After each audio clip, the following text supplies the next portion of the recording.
Hey there, welcome back to the Work From Home Center. My name is Lauren and I am a working mom of two and under, and usually I'm just trying to get good meals on the table that don't cost a fortune. Now, I love this series, my budget series, because I don't know if you've noticed, but the price of food is crazy expensive lately, and I like to get meals that are simple, don't have a ton of ingredients, but still taste really great and my family loves.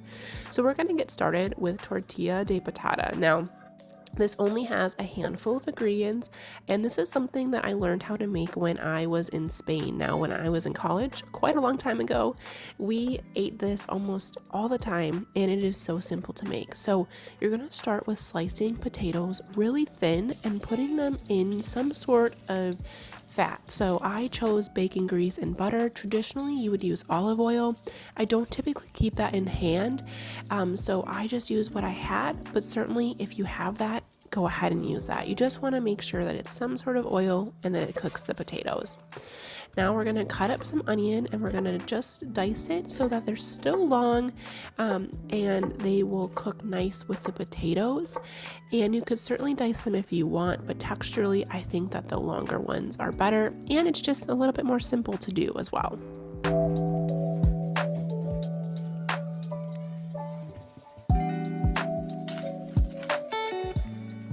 Now, something you'll see me do time and time again on this channel is saving all of my veggie scraps for soup. Now, next week, we're going to be using all of these to be making some bone broth. So make sure you're subscribed if you aren't already, and we'll go through how to make that on our Make From Scratch challenge that we're doing for the entire month of October. Now, I'm going to add a decent amount of salt to these potatoes. Remember, anytime you're cooking potatoes, you really want to add a decent amount of salt because that's where the flavor is going to lie. Now, I decided to use these Portuguese sausages. I was hoping they would be very similar to a Spanish chorizo, which is what I would traditionally put in here. Now, they did not taste like Spanish chorizo, but they were still good, so I highly recommend them if that's all you can find. But if you have the ability and a little extra money, I will put a link in the description below to traditional Spanish chorizo. It is not the same as Mexican chorizo, just so you know. It's a little bit different. It's a smoked sausage, but it has awesome flavor, and that's usually what I throw in here. But in my local stores, I could not find it. I know I can find it if I go about 30 minutes away, but I just wasn't making that trip with the kids. So sometimes Amazon is just the best way to order those things. But I put it in with the potatoes and the onions, and so I wanted all of those kind of sausage flavors to mix in with the potatoes and the onions. And now I'm going to go ahead and grab some eggs from the fridge. Now, I usually put in about 6 eggs to 4 potatoes, and those are the smaller potatoes, remember. And that's usually the proportion I like. If you look up recipes online, you might see a different variation of eggs, and really that's just kind of what you prefer. If you like an eggier mixture or you want more of a potato heavy mixture, the more you make it, the more you'll find which kind of ratio that you like. But like I said, I like 6, and I'm cracking those in there, and then I'm going to go ahead and whisk them together and make sure all of the eggs are broken up and I have a really smooth mixture. Once I've done that, I'm going to go ahead and take the cooked potatoes, which I've probably cooked for about 15 minutes or so now, and I'm going to add a little bit into the mixture to help temper the eggs so that when I add the entire mixture, it doesn't completely scramble on me. If you've cooked with eggs before and adding in hot mixtures, you know exactly what I'm talking about. We don't want to cook the eggs with our mixture. Once that's kind of come up to temperature, I'm going to go ahead and add the rest of the mixture in there. I like to add it all in there so that everything kind of coats the potatoes really well, and everything kind of has a nice coating when I cook it together. So I'm going to mix that up, and then I'm going to add it back to the pan. We're going to cover it with a plate or a cover if you have one for your cast iron or whatever pan you're using, and we're going to let it cook for about 3 to 4 minutes. You really want to check it so that you don't burn the eggs. I let mine go a little bit browner than I normally would, but definitely just keep an eye on it because it cooks quicker than you think.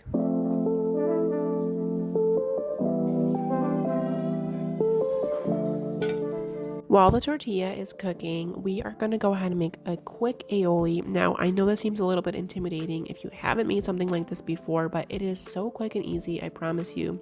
If you aren't already making your own mayo, you really should. It's cheaper, better for you, and tastes so much better. An aioli is basically a mayo, but we're going to add some garlic to it and make it just a little bit thinner. And in this case, we're also going to add some paprika. and give it a nice smoky flavor as well. I usually use either avocado oil or peanut oil. This time I use peanut oil because I just had it on hand, and I just take my immersion blender, which I got from Goodwill 7 years ago for like $3. Guys, you can find them almost anywhere, I promise you. And that is going to go and sit for a little bit while we go ahead and flip our tortilla. And I'm just going to take a rubber spatula around the sides just to loosen it up in case it's sticking at all, but this case it really wasn't. And then we're going to go and put our plate on it so that it is facing down. We're going to put on our oven mitts in this case because I am using my cast iron and it is very hot. We're going to flip it over and let the tortilla come off onto the plate. Put the skillet back on the stove, and then we're going to slide the tortilla into the cast iron so that it can cook on the other side. Really going to let that only go for about a minute or two. It doesn't need a lot of time to cook. And then we're going to go ahead and enjoy it.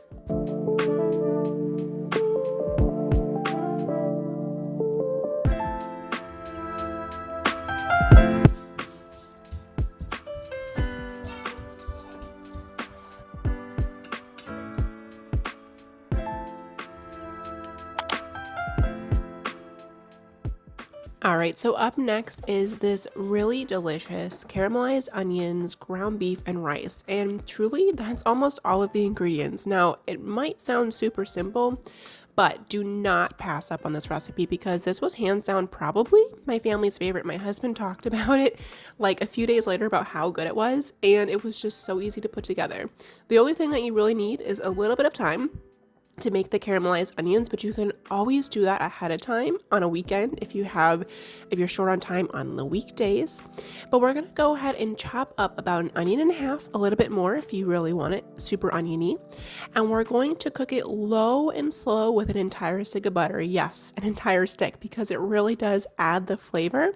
And cooking it low and slow, make sure that your onions don't burn.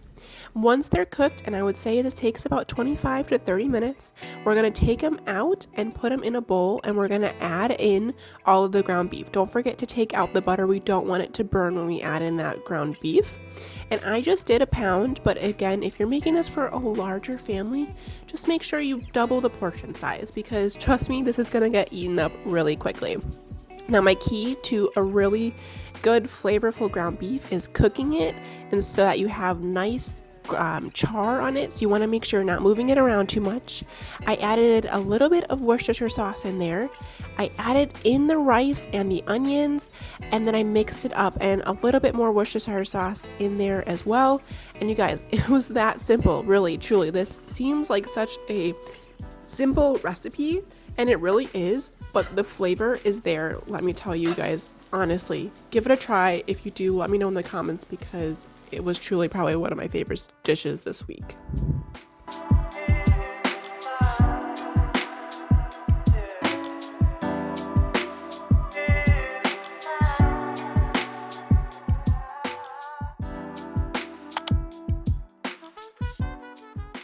Next up on the list is mock chicken legs, and I really love this meal because it is a great weeknight meal because there's not a lot of active cooking in it. You're going to throw the mock chicken legs in the oven, and the mashed potatoes really just need some time on the stove to cook. So I chopped up about maybe 2.5 pounds of mashed potatoes. I made some extras because I wanted to make gnocchi the next day. And I also chopped up some garlic, which I'm actually going to go throw right directly into the water with the potatoes to boil together.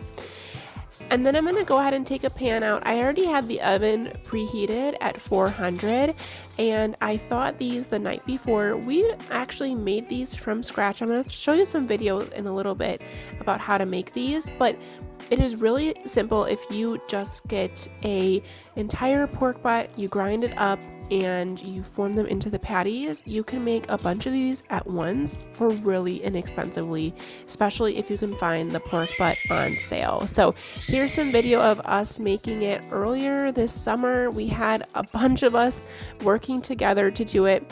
Happy hands make happy help, from what my mom always says. So you can see it kind of ground up here, and then we formed them into patties. We put some spices in there, and then we put the crust on there as well. So once the potatoes were done, I strained them, I put a stick of butter in there, and I put the potatoes back into the pot, a little bit of heavy whipping cream, but you can put sour cream, milk, whatever you have on hand. I always make my mashed potatoes a little bit differently depending on what I have in my kitchen.